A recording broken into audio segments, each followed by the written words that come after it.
Hi, this is Riddick Big Daddy Bo, two-time former world heavyweight champion, and you're watching Cool True Sports. True School Sports.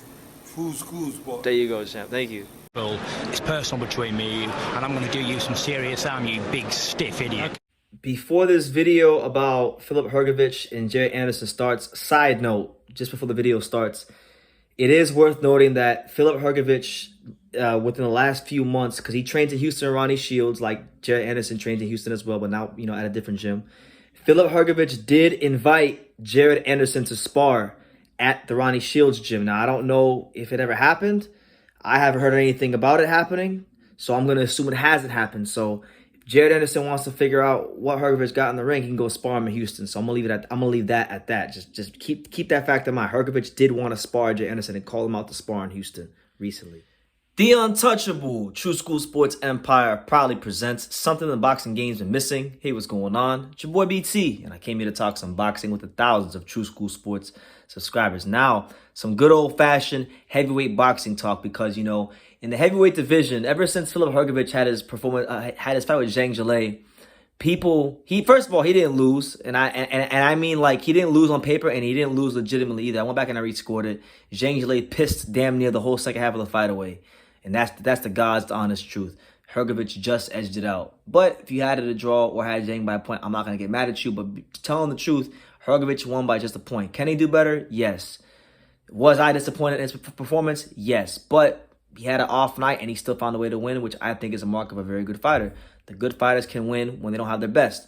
Now, with that being said, and with that being established here on True School Sports, all of a sudden, these promoters, fans, they're saying, everyone's saying that, this heavyweight could beat him and that heavyweight could beat him, that he's shit and he's no good, right? Which I think is great. I think it's awesome. I think the Zhang Zhilei fight is one of the best things to ever happen to his career, truthfully speaking. But then, like, Bob Arum, right, which I never even knew that Bob Arum knew who Filip Hrgovic was, because I never heard Bob Arum even say his name ever in any articles, interviews, nothing before the Zhang Zhilei fight. But now I guess he's gotten some confidence coming off that performance, and now Bob was saying that his heavyweight, the fighter that I refer to as the last American heavyweight hope, and the fighter that some people refer to, and these people are idiots by the way, but they refer to him as the next Riddick Bowe, which I think is crazy, but fair play to them. He pretty much said that like Jared Anderson will beat Hrgovic, and he'll put him in with Hrgovic next. So Eddie Hearn, shout out to Eddie Hearn, who co-promotes Hrgovic in conjunction with Cal Soderlund. He was on the Akim Barak show, or the DAZN boxing show, whatever they call it now. He was talking to them. Shout out to them. And he said the following, and I quote, "You think Bob Arum is going to put Jared Anderson in with Filip Hrgovic right now? Like, seriously. He can say he will, but he wouldn't, because it would be mismanagement. The guy is a good young prospect. I know Filip Hrgovic's last performance against Zhang wasn't great, but he's an outstanding heavyweight who is a world-class fighter. They just wouldn't make that fight. Jared's going to move through the rankings and fight everyone. If Anderson wants to fight Filip Hrgovic, they're with Top Rank. Well, they at Top Rank are welcome to reach out. Like I said, Hrgovic is going to have one more fight before he's called as a mandatory, probably, so he's going to stay active. Jared Anderson's a good prospect. He's yet to fight anyone with a pulse, which is true. But if he wants to come up and step up against one of those kind of guys, he's a great talent, and I'm sure he's going to be in the mix as well. So, listen, I concur with Eddie Hearn's comments. Truthfully, look, people have been talking about Jared Anderson fighting Filip Hrgovic. I'm going to say it right now, and I want to say it as loud as possible for people out there in the world, okay? I like Jared Anderson. I think Jared Anderson is a very talented heavyweight, but Eddie Hearn is not lying when he says that he hasn't fought anybody with a pulse. Like, he's literally, first of all, Jared Anderson's fought cruiserweights like Johnny Langston. Like, he fought Johnny Langston, who's literally a cruiserweight. Most of the guys that Jared Anderson has fought have either been shorter than him or at eye level. He ain't really fought too many like guys that were bigger than him, and he's gonna have to get accustomed to fighting significantly bigger heavyweights under them lights, because he's a 6'4" heavyweight, and the elite guys in the division are all, except Usyk, are all 6'6" and above. So that's why I like him. I think he's talented. The tools are there, but I'm not too high on him yet, just because I want to see him in there with some bigger guys. His last fight, He just fought a motherfucker from Serbia. Serbia. They don't. I didn't even know they had boxing in Serbia. So when he fought this dude from Serbia, that was news to me. Because the only thing I know about Serbia is Novak Djokovic and Nikola Jokic. You know, the two of the best at their professions. You know, the best tennis player in the world. Like I was saying, you know, Nikola Jokic, some would say the best center in the NBA. So Serbia is not really a boxing hotbed, but that's who Jared Anderson is fighting. And it's just crazy that he's getting anointed as like the next heavyweight champion. I mean, I like him. I think he's got the talent to be a heavyweight champion, but I'm still like waiting and seeing. But some people are getting a little premature saying he'll beat this guy and that guy. Now look, I'm gonna say it like this and open up your ears. If they were to fight right now in the next fight, Jared Anderson will get fucking knocked out, and then people will say Jared Anderson wasn't ready. He was young, and then they would say Filip Hrgovic was picking on him, and he wouldn't get any credit for the win. He would get zero credit for the win. People would call Jared Anderson a hype job. They would say he got exposed, and then he may just go down the route of becoming like the next Michael Grant. You know, straight up. You know, for those of you who know your boxing history, Michael Grant was a heavyweight that was getting a lot of knockouts, and then he got found out when he stepped up. So I don't want that for Jared Anderson. I'm of the mindset that I think he's talented, but I think Top Rank should take the time. And I'm with Eddie Hearn. I don't think Top Rank is going to throw him into Filip Hrgovic because it makes no sense. First of all, does nothing really for Anderson right now because Hrgovic is already the mandatory, so he can't fight him for an eliminator. So that possibility isn't there.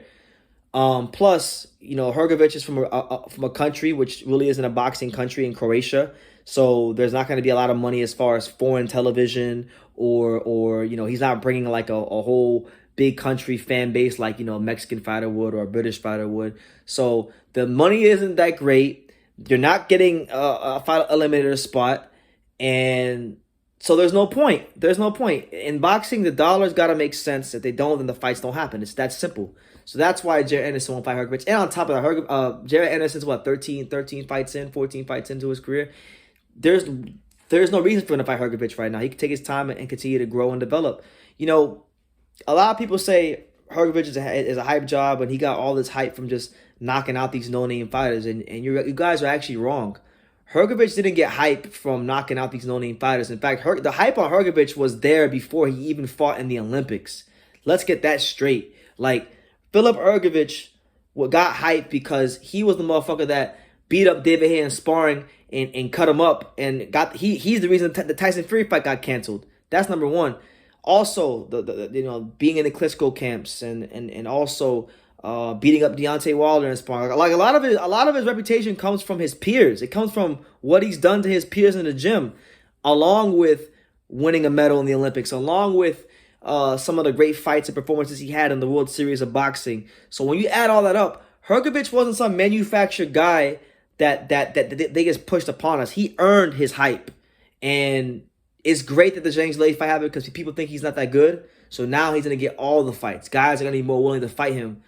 Or at least I think they should be now, because the excuse was that he was knocking all these guys out and he was scary and the money wasn't good. So now I'm sure the money won't be much better, but now that he looked not so great, people can get the courage to fight him, which I think is great. But yeah, I'm making this video to say, listen, let Jared Anderson develop. He's not ready for that fight. He will lose, and you guys won't give him any credit for beating when Filip Hrgovic beats him. So I don't even want to go through all that.